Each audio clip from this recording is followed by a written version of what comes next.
what we're talking about is the fact that you created, you'll say with your team, but you created a unique hand recognition system that led to 28 life sentences against child abusers. 83% of those cases, the actual accused admitted their guilt.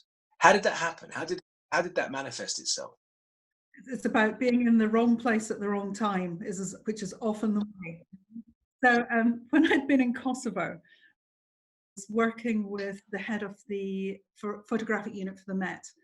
And so when a few years later he had a case, he phoned me up and he said, look, I've got this case. I don't know what to do with it. Could you have a look at it?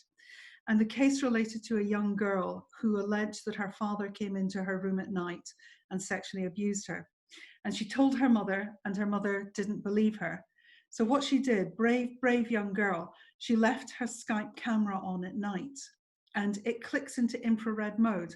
So at night, what you can see is a sort of black and white almost image, but that infrared light reacts with the blood, the deoxygenated blood in your veins, and your vein patterns stand out like tram lines. So at 4:30 in the morning, we could see a hand and a forearm coming into view of the camera and doing exactly what she said was happening to her.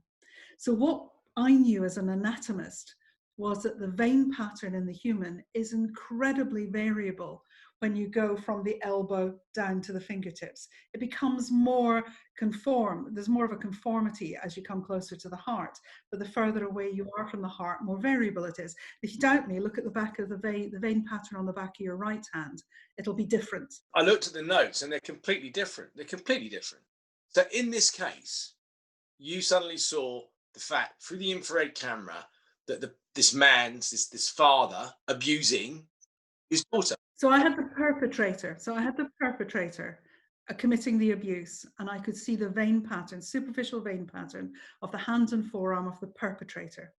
What the police then did was they took a photograph of the suspect, and the suspect, of course, was the father. So the question of me was, is the individual in the photograph the same as the suspect? Now, if they were different, if those patterns were different, then I could say with 100% certainty, it's not him. If they were the same, which they were, because we had not at that point done the research, all I could say is it's the same vein pattern.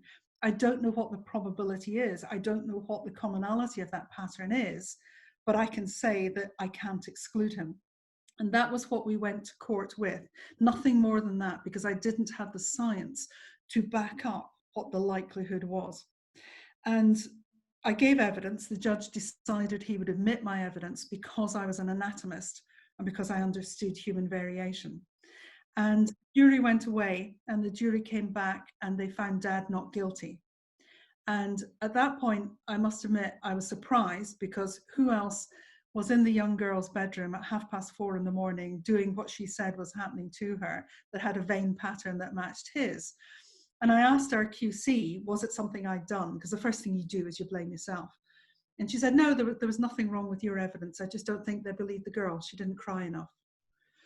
And for me, that was a real moment that said, our justice should not be predicated on whether the jury believes a child or not, because either, this must have been a young girl that was so self-contained to be able to accuse her father when her mother didn't believe her and take the case to the police. For her then not to be believed by the court, I find unacceptable. And that was what set off our research projects from that point forward. We couldn't help her because he was found not guilty, but what she has been able to do through all of the research that we've done ever since, that is her legacy. And maybe one day out there, if she's still alive, God willing she is, then at least she will get some consolation, hopefully, that regardless of what she went through, she has been able to make a significant difference from that point forward.